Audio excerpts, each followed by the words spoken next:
कहना है समाज से कहना कि अभी जवाबी सुन रहे थे आप लोग, वैसे जवाबी पूरे जीवन पहली बार जवाबी हो रही है। और जिसको दर्शन करना हो साक्षात कलयुग वाली देवी जी पधारी हुई हैं, आप लोग दर्शन कर लीजिए, कल्याण हो जाएगा। सही बात। तो देखो मेरा भी कहना है, अभी देखो इन्होंने बहुत कुछ कह दिया। अरे हमारे रामचंद्र पर कटौली के निवासी हैं, 51 रुपया का दान है, बोले कन्हैया भगवान की वह कहते हैं, हम कहते श्याम बहारी, कहते हम पत्ता बहारी। जवाबी है तो कहना है, पहले थोड़ा कहेंगे तब इनका समझे, क्योंकि गाना इनका हमारा हो चुका, काम खत्म है। तो कभी कहता क्या है कि कच्ची सिरसौ देवी देख गए, कि कच्ची सरसौ देख गई, और कोल्हू का सब जरूर रामा, कोल्हू का सब जरूर रामा, कोल्हू का सब जरूर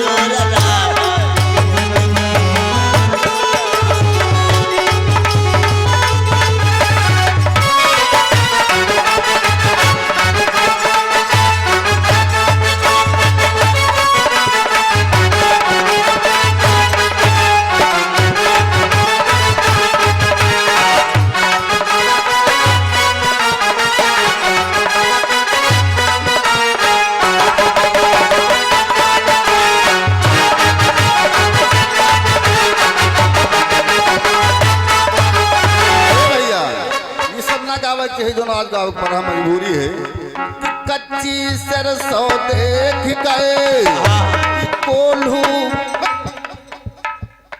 कच्ची सरसों देख गए, कोल्हू का सब जरूर, अरे तेल भरे निखरी नहीं, और निखरी खरी जरूर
भैया भोर की पावन धरती से 101 रुपया का दान है, बोलिए सच्चे दरबार की। और अभी हमारे दादाजी ये 51 रुपया का दान दे गए थे, बोलिए सच्चे दरबार की जय। बजरंग बलवान की जय हो, आई हुई समाज की जय हो, देवी माता की सबकी जय जय राधे।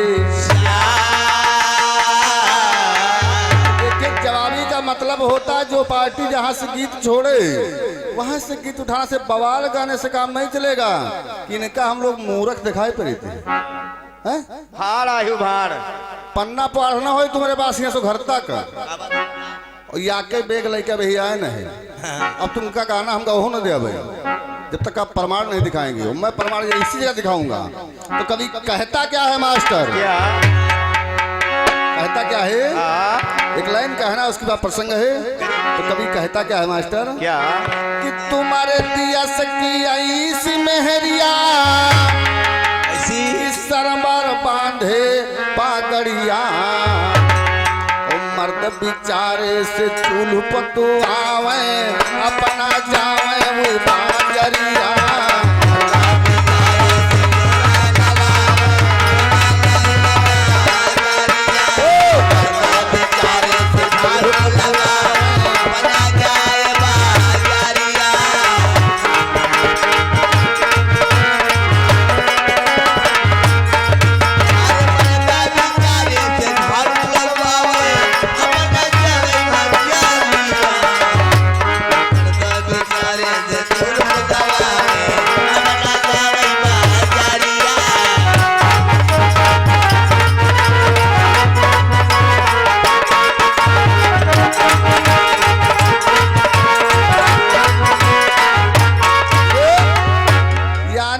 तुम्हारे देश की आइस मेहरिया सिर पर बांधे पगड़िया और मर्द बेचारे से चूल पतुआवे अच्छा अपना घूमे बजरिया अपना घूमे बजरिया।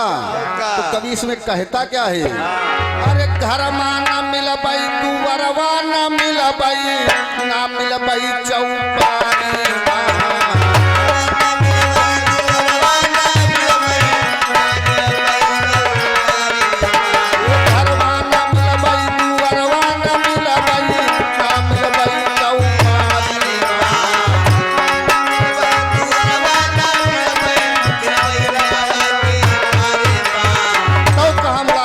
बताओ भैया, तुम्हें बताओ देवक में आलम न हो जाए। वही पार जाओ कोई पार कहाँ होई?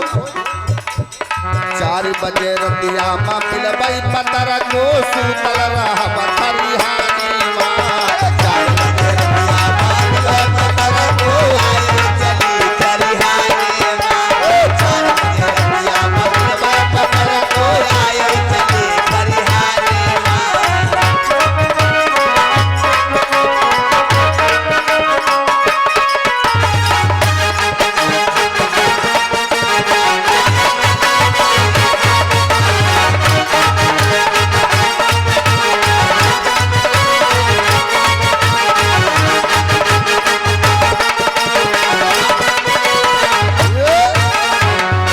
घरमा न मिलबे दुआरवा न मिलबे और न मिलबे चौपारी में और 4 बजे रतिया में मिलबे पतर को सूतल रहब। तो आइए और अभी तो टेलीफोन का नंबर दे दियो। और अभी देवी जी ने एक बात पूछा था कि दक्ष के 61 कन्या रहे का भाई का भाई तो काज नहाई नहीं रहे का हमका लगा। मालूम देते हैं, मालूम देते ऐसे आए। सर्वप्रथम मैंने बताया था कि दक्ष सुता धर्म व्याही, नोट कर लीजिए। दक्ष सुता धर्म व्याही 13 कश्यप 27 चंद्रमा वाहिनी भूत अंगरा के सांसों का दूधुई कन्यादान और पुत्री 4 अशिष्ट नेम का बेहो वेद। इतना बेहो भवा रहा है। 60 कन्या सुन गयो। और एक पुराण बताती कि 60 थी और एक पुराण बताती कि 61 थी और एक पुराण बताती कि 72 कन्या थी और एक पुराण बताती कि 74 कन्या थी दक्ष महाराज के। अच्छा। और मेरी पुस्तक मेरी बैग में रखी बता रही 1000 कन्या थी। नाम न सुने हो दातन पसीना तुम्हारे वही गारंटी है हमारी। अगर कुछ हमारे बोल दियो। और समाज से मेरा कहना एक व्यक्ति आकर के मेरा पहले किताब देखेगा। मैंने पूछा था कि अवंती नगरी पर जो दैत्य ने चढ़ाई किया था, सौनिक मुनि ने कहा कि हमारे शंकर। मैंने पूछा उसका क्या नाम था? तो देवी जी खड़ी हुई देखे नहीं हो वो बक्कासुर है महाभारत। तुमका हम 2 बीघा जमीन लिखा जाएगा, तुम दिखा दो बक्कासुर है अवंती नगरी में गवाह है। और मैं इसी जगह दिखाऊंगा कि वो असुर कौन था। जो चीज गाते संघ लड़का चीज रात में भागे वाला सिस्टम नहीं रखी थी। पुस्तक मेरे पास रखी इसी जगह पर। कब बक्कासुर बता दे हो। और काल बीज पर दिल्ली फिर तैयार है। और 21 तारीख दिल्ली फिर जा रहे हैं। तुम्हारे बस की बात नहीं है। अभी उत्तराखंड से रक्षाबंधन वाले दिन वापस लौट कर आए थे। 30 तारीख का हमारा गाना लगा है विजय बाबू के गुरु से उमेश यादव से खनवार में और वहां पर इनाम में साइकिल है। तो 21 तारीख को तैयारी है हमारी दिल्ली की। ये तुम्हारे बस की बात नहीं कुछ वहां ढूंढने पा जाओ। खाली बवाल दावत मूरख भाड़ रुकाया है। अरे तुमका कहा तुमका शर्म लागत है। भगवान की चर्चा गाओ प्रसंग गाओ। अतनी देर में दादाजी कौन प्रसंग गाएंगे? एक भक्त रहा घंटा ले जाते। अरे का नाम आओ बताओ कौन भक्त हुआ है? एक भक्त रहा है। मैंने बता के अवंती नाम की नगरी है। यज्ञदेव नाम का ब्राह्मण है। वो भगवान का बहुत बड़ा भक्त था और वो भगवान के यहाँ चला गया, बेचारा मर गया। उसके 4 पुत्र थे। तो मैंने पूछा उनका नाम क्या है? तो बाबा 0 सन्नाटा। वाह भाई। फिर मैंने लगाया तो चारों बेटा अपने पिता के जैसा कर्म करने लगे। भोले बाबा की तपस्या किया। रतनमाला नाम का एक पर्वत है, उस पर एक दानव रहता था। उस सब देवताओं को जीत लिया। उन ब्राह्मणों को जीतने के लिए गया और जैसे ब्राह्मण पे आक्रमण किया धरती फट गई। एक पुरुष निकला, उस असुर का वध किया। तो मैंने बताया शंकर जी थे। और तुमसे पूछना असुर का बक्कासुर है। अगर दिखाओ ना तो ढोल न बजाओ, या हम बता दिए। अरे ढोल न बजे। तुमका हम 2 बीघा जमीन लिखा दूंगा अगर बकासुर होगा वो। अच्छा। और मैं इसी जगह दिखाऊंगा असुर कौन है, कोई भी देख सकता है। अगर नहीं दिखाएंगे साजबाज इनको देकर चले जाएंगे यहाँ से। लोकल ना कहो, तुम्हारे बस की बात नहीं है। धक धक बेड़ी पियो बस, ये कभी कहता क्या है क्या कहता है भैया? मोरे रामा हो मोरे रामा, कहता है कभी, क्या कहता है? बताइए। सावरिया मोरा भोला जो किया होरा,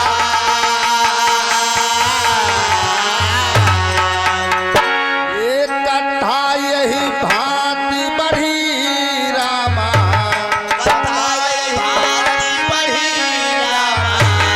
अरे लगाया गे कई जिहार कथा यही भांति बढ़ी रामा।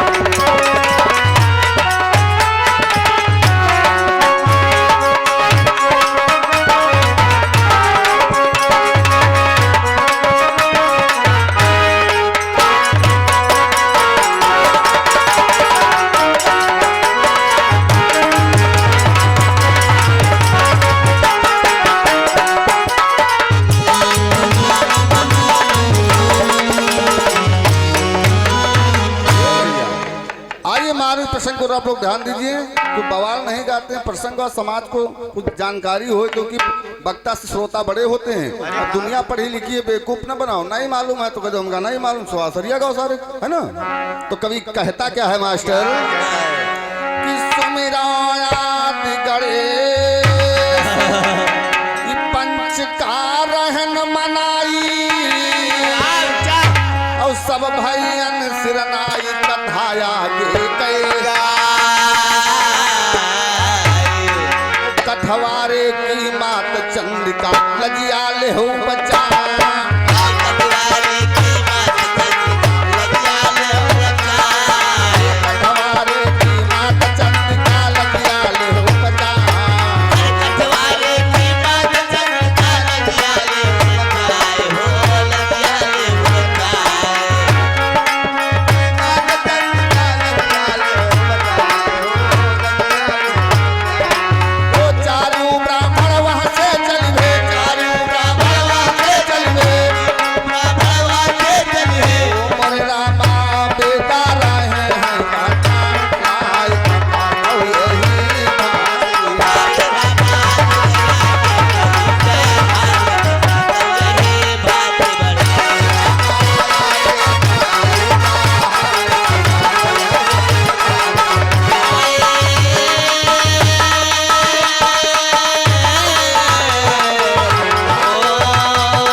असुर का वध हो गया तो चारों ब्राह्मण से भोले बाबा ने कहा भक्ति मांग लीजिए, वरदान मांग लीजिए। तो कहा हमको कुछ नहीं चाहिए, तुम्हारी भक्ति चाहिए और आप सदा के लिए यही निवास कीजिए। तो भोले बाबा उसी जगह पे निवास कर दिया। तो आज सूत जी सौनिक मुनि से कहते फिर आगे क्या हुआ, तो आगे की कथा सूत जी सौनिक जी से कहते क्या है, क्या कहते हैं? उज्जैन नगरी की माही अरे सुनाऊ तुम ध्यान लगाई और चंद्रसेन जो भूप कथा हम रहन पता मोरे रामा चंद्रसेन एक भूप कथा हम रहन पता उज्जैन नगरी में जहाँ महाकालेश्वर का मंदिर है उसी नगरी में चंद्रसेन नाम के एक राजा हैं। अच्छा कभी कहता क्या है हाँ अरे बड़ी धूम से राज करती हैं और प्रजा करई जय जयकार और ताई समय का भूपति आए ताई समय का भूपति आए ओ मोरे भैया अरे शिव का भक्त महान कथा यही बात बढ़ी राम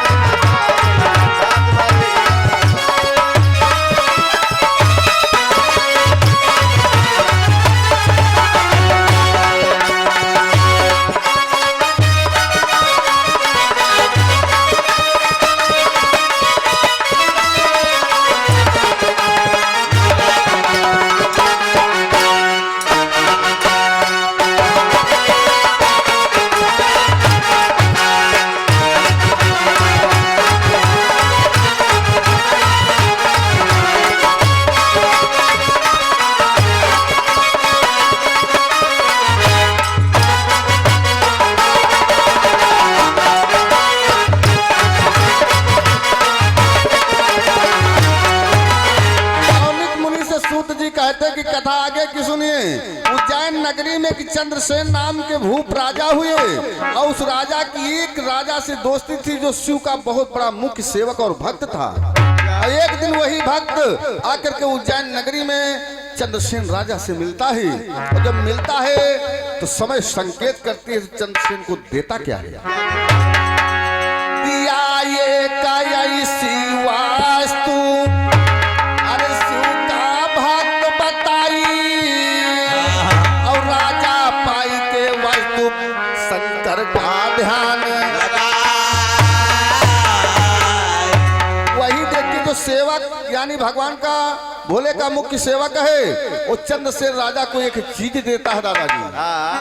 तब पता न कहा था कि सब देवी जी बताइए है कहा दी एक वस्तु दे दिया तो कभी कहता कि भगवान की वो भी पूजा करता था तो सौनिक मुनि की शंका हो गई। सौनिक मुनि कहते क्या है अरे कौन चीज राजा कदई दीन्हा और दीजे नाथ बता और यही बात कई शंका यही बात कई शंका देवी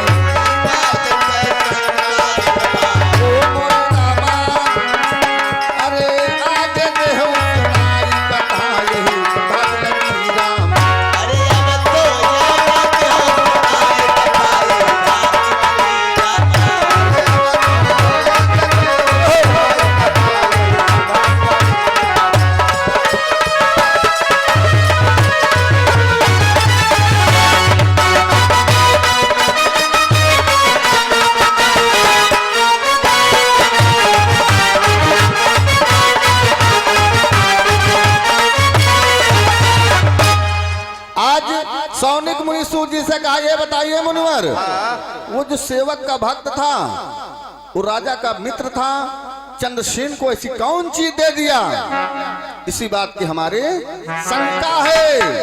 तो अंतिम में कभी कहता क्या है कि मिली कथा जो मोहि ग्रंथ से रहन सुनाई और गुरु है राजा राम छानी का दीनी बता मोरे भैया गुरु है राजा राम छानी का दीनी बता तो यादव कुलमा जन्म लिहनी है कि सुंदर जाति यही हम हूँ रही बैसठ हम भैया हम हूँ रही बैसठ हम भैया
सहयोगी मंडल का प्रोग्राम है।